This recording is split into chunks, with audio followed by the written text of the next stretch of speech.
vertical AI. There's a lot of talk in the market right now about the latest and greatest generative AI models that are out there. And what this particular direction means to IBM is taking the larger, more horizontal AI foundation models, like something you might interact with a Gemini or a ChatGPT, and making them more vertical specific. And that can be done in a myriad of different ways. But the goal here really is, how do you take these foundation models and have them be applied to deliver industry specific expertise and deliver operational efficiency and be compliant depending on requirements of the particular industry or sector.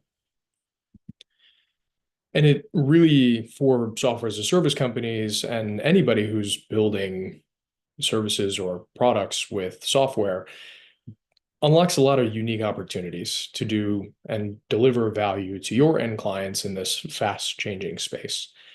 It will help you deliver improved accuracy, deliver improved scalability and flexibility, and ultimately really be driving that enhanced customization that only you can provide to your end clients. And so why is IBM investing in vertical AI and the toolkits required for it? It really comes down to one major thing. We believe that the future of AI is vertical because today nearly all public data is represented in foundation models, and enterprise data represents less than 1% of that. And so to us, that means that there's a massive opportunity for folks like yourselves to take foundation models, take your data, take your system integrations, and partner with IBM and partner with other folks to be delivering that specialized, deep, and targeted type functionality. And there's a myriad of different ways to think about this. If you need broad, general, and adaptable, question on what does a chief product officer care about, or what is the latest trend in XYZ science from the news, you've got places you can go to get that type of information. But if you want to specifically say, I want to do and be leveraging work in drug discovery, that's going to require a deep expertise, a deep, unique domain and data set, and just a different approach to building these new AI features. And IBM is structuring our major platform, Watson X, towards this reality, giving, again, software as a service companies and ISVs the ability to build on top of it in a way where you can take your data, you can take your expertise, you can take your software, take your platform, and be getting even deeper. And so I want to take a quick pause on the value creation curve and sort of where we're at in the industry and why this is becoming even more important this year.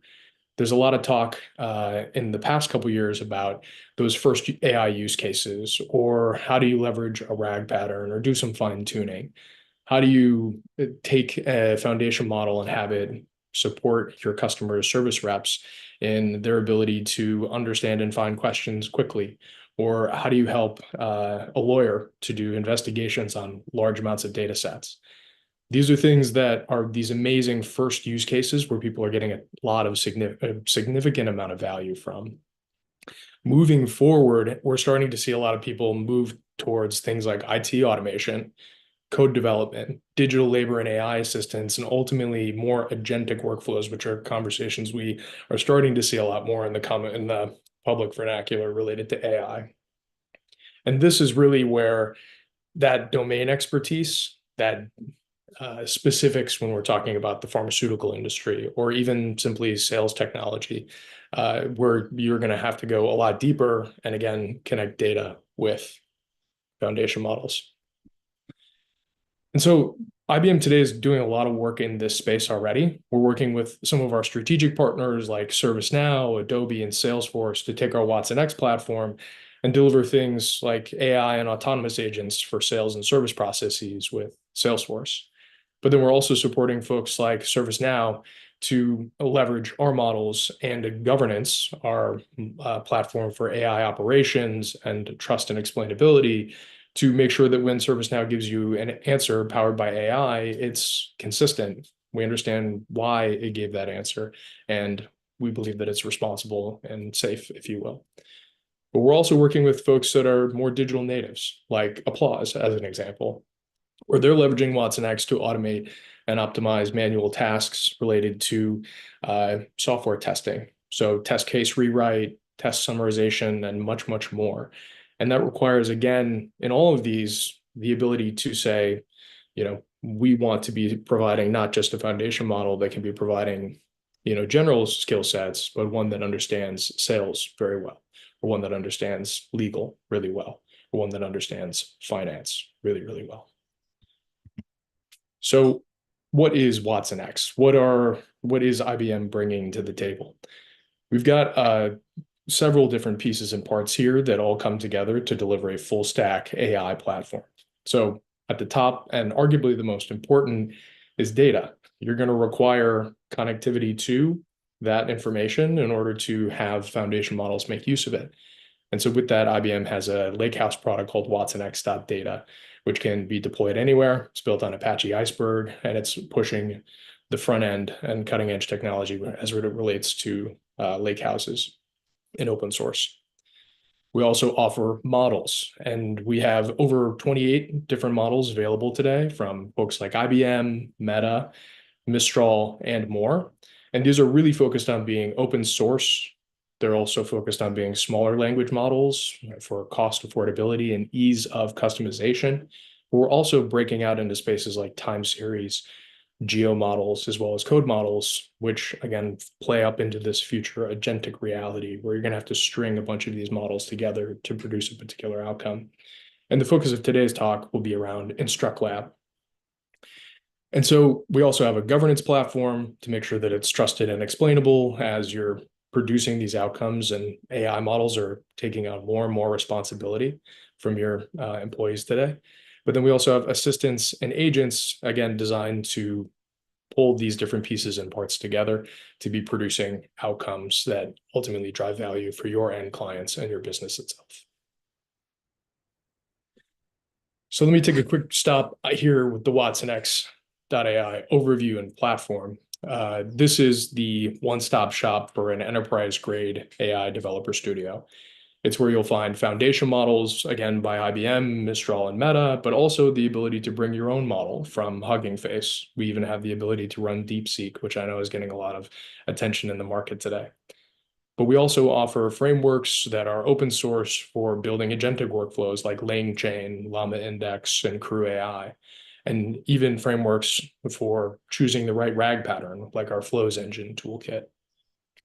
So this is the place where, as you're building and technologies like agentic workflows into your software applications, you would be going and interacting with first. And it can be deployed anywhere. So you can put this on premise, you can put this in a cloud of your choice. We also have fully managed offerings sitting in IBM Cloud as well. So when it comes to models, as I mentioned before, there's a lot of data that's in the public space that's already in these models, but not a lot of enterprise data.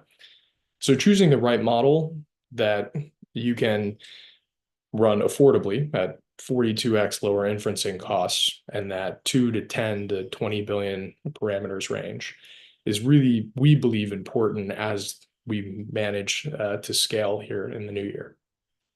But also finding targeted use case is for fine tuning is also very important, because we're going to need you to take, or you'll need to take, a foundation model and add in information about sales, or add information about particular insurance claim codes, et cetera, in order to effectively work within those workflows.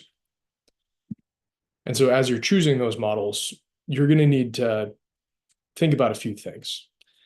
You're going to need to think about the thought process. Is it open? Is it performance? How customizable is it? Et cetera. Because this is going to be the foundation of that value and customization and really basis of your products going forward in many cases. And so what does it mean to customize those models? There's a few different ways to kind of think about it, and I'll walk through some of them right now, but your base model should be transparent, so you know what content is inside of it in the first place. And then you're going to be adding data into that, so you're going to need to know what you're mixing it with, but then ultimately the result is something that your customers or your enterprise will consume. And there's a few ways, which I'll walk through here, to get the data to be interacting with the foundation model. The first, which is a really common thing that I'm sure you've heard quite a bit about today, is the RAG pattern. And it's the ability to essentially refresh a foundation model with more relevant data or more up-to-date data. So that could be embeddings and storage of HR policy, or could be specific information about a particular industry, like a pharmaceutical company or the oil and gas industry, as an example. But there's also the ability to update the model itself so that it understands your data, but also potentially skills, as an example. Now, fine-tuning is a great way to do this today, but one of the challenges with it is every single time you go fine-tune a model, it ends up becoming a completely new model. And you have this proliferation of tens of 20s of different models that you always have to be updating and changing. You'll see if you go on to some of the different platforms out there like Hugging Face, there are thousands of different llama models, as an example, that have all been fine-tuned for various use cases. And so IBM thought a lot about this, specifically IBM Research, and we came out with a way to train your model called Instruct Lab. And what it does is takes the LLM and in a secondary motion adds skills as well as knowledge to the model itself in an incremental way. So you can keep one model and without the proliferation and be consistently adding additional knowledge and skills, sort of like humans do, without the need to sort of, clone it and repeat it, so on and so forth. So let me talk a little bit about how this actually works. So with fine-tuning, you need quite a bit of data, and you, with Instruct Lab, need quite a bit less, because what you're going to do is give a few examples, and I believe the metric is 1 to 1,000. So you give one data, and it'll go and create a bunch of synthetic examples, and that will be used with a larger model, or the teacher model, to create all of that data sets with a critic model that ultimately teaches a smaller model. And what this does is you'll take a much larger model that's 70 or 400 billion parameters and have it educate and update the knowledge and skills of a much smaller model, somewhere in the 2 to 10 to 15 billion parameter range, which is much more affordable to run and also much faster in many cases as well. And so, as an example, what we've actually gone out and done is done this Instruct tuning on IBM's Granite series. And with a 7 billion parameter model, we have a few examples here of how that lightweight model was able to not only effectively be more performant, but also meaningfully cheaper than much larger models. And so you'll see here, as an example in column 2, Granite 7B versus the Llama 370 billion was able to be 66% cheaper, while almost 10% more performant. And there's multiple examples of this where we're able to kind of come together with folks like yourselves, add that unique data, and so move forward. And so at a very high level, what we're seeing is IBM Granite and Instruct Lab are able to deliver a 98.5% cost savings, and in comparison to traditional tuning methods, a 35-week time savings. And so that means that customization of these models and the tuning and training of these models can be done meaningfully faster and meaningfully less expensive, so that you can use them in many, many more places. Imagine being able to save 35 weeks instead of tuning the model during that time. You can be figuring out different ways to be leveraging the model that you create that is delivering, again, that particular outcome, be that climate science or retail supply chain optimization, as an example. So today, we're building this into our watsonx Data AI platform, and we're making it easy to be doing this type of work, from advanced data ingestion to data model evaluation and audit readiness. We're able to put all of this type of functionality in a low-code, no-code way, where you can even be interacting just via a GUI to be updating models on an ongoing basis, leveraging Instruct Lab. Now, you can also do fine-tuning within our platform, and you can also leverage RAG. And frankly, we recommend that you evaluate and leverage all. different options depending on your use case. Because in some cases, you might need a RAG pattern. In some cases, you might need to fine tune. But in many cases, especially with the new agentic realities we're walking into, you'll probably require all three. And picking and choosing those is something that we want to be providing as a part of our platform. So you have that flexibility to pick the right motion that works for you. And so I recommend that you go out and start to actually interact with this. There's two main ways you can do so. One, there's a QR code here that will be up next that you can take a screenshot of and dive into for our WatsonX.ai demos. And that's actually within our WatsonX platform, so you can start interacting there. But you can actually even do an Instruct Lab project on your laptop. And this was open sourced. And so you can go out to the Instruct Lab GitHub and be downloading this and interacting with this toolkit there as well. So here's how you get in touch with us to dive into this. Somebody from IBM will reach out when you fill out the preview interest form, and we'll talk you through what we've built, how it can apply to your use case, and how you can ultimately be taking this amongst many other technologies IBM provides to be providing additional value on top and driving towards vertical AI. And so if I can leave you with three things, the vertical AI unlock is really the basis of how IBM and our software as a service partners are going to market. It's the place where differentiation occurs and ultimately where you can go make money. Customizing foundation models is a challenging thing to do, and there's a lot of different ways to be adding that vertical or domain expertise into the foundation models.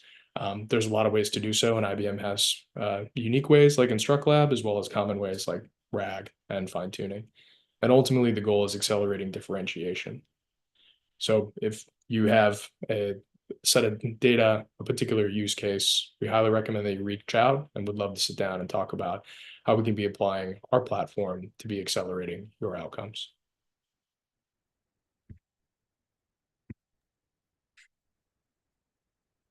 So I believe there's a little bit of Q&A time here.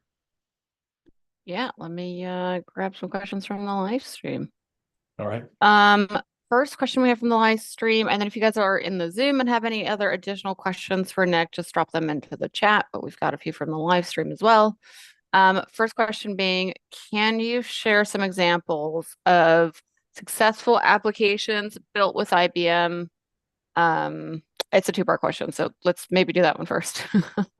Yeah, absolutely. So let me And maybe skip. like SaaS applications, since most folks here are SaaStr. Yeah, absolutely. Let me go back to this slide I touched on briefly. So yeah, here are some of the common top use cases, and there's a bunch more. We haven't quite gotten to a place where we've signed the dotted line about marketing just yet. But Applause is probably one of my more favorite ones because these guys work in the software testing space, super domain oriented, lots of opportunity to provide automation, leveraging the modern foundation models, right? And so we're working with them to take our platform and to, in particular, technologies, be able to provide automated testing. And so they're using our platform to say, hey, this is the foundation model. These are the languages we want to be producing an outcome on. And here's how specifically we want to be setting up a test case. And here's what good looks like. And they're bringing that, again, that domain expertise. We're offering the tools and kind of coming together. And one of the fun parts, which wasn't really mentioned today, is a part of our build motion when we work with software as a service companies like Applause. We also have experts that come in and we'll sit down with them and sort of do those do that building together with you all. So we've got folks who are investing in and spend all day helping others leverage our technology to build new products and features. Any questions about the rest of these up on the screen? There was a follow-up question, somewhat related, so I think you can stay on this slide, is for folks like this, how do you / IBM help these SaaS companies stay competitive since the rate of change is just so fast, right, in AI? Yeah, it's a good question. So one of the really exciting parts about working for IBM, I have a fairly consistent cadence myself with our IBM research group. And so IBM spends almost $7 billion a year, like with a B, on investments in research. And that goes to quantum, that goes to artificial intelligence, and so much more. Generative AI in particular has been a big push for us. We've got an MIT lab, we've got a whole bunch of stuff we're doing in that space. And so working with your account team here at IBM and asking those like ongoing questions, I recommend as a best practice for my folks to have monthly cadence calls with their partners to say, hey, here is the latest and greatest. Here are the things you should be considering. How are you going on your roadmap? And we do our best to be applying a white glove treatment there. Also, we have a bunch of great content out there from IBM Research. If you follow our LinkedIn pages or our blog, I believe it's IBM Think, has a whole collection of information there. So we have maybe too many channels to go follow. For sure. Okay. And then last question on the live stream here is for folks maybe just starting a bit earlier in Yeah, their AI journey, right? Like you've gone through a lot of the content here, but I guess just simplify it for us. What's like the first steps they should be taking yeah. to really catch up a bit, you know? Yeah. Good question. I would say there's like two schools of thought. One is you just got to start building. I cannot recommend that enough. We're seeing this whether you're looking at like Visa has posted a bunch of really interesting articles about this. You just got to hit the ground running. The technology is going to continue moving, but you got to get out there and just start using it.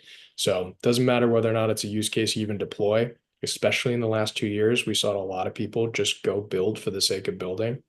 We recommend that. On the second piece, there's a unique sort of it's more philosophical. We're at a moment where value and the meaning of value is changing.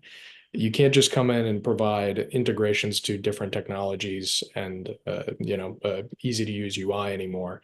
People are expecting more because they can go to ChatGPT or Gemini to get these immediate answers and to do so in a pretty interactive way.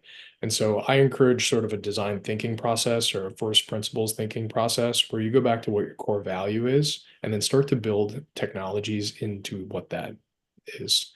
There's data out there that you own, there's system integrations you own, relationships that you own, patents you might own that are your core value.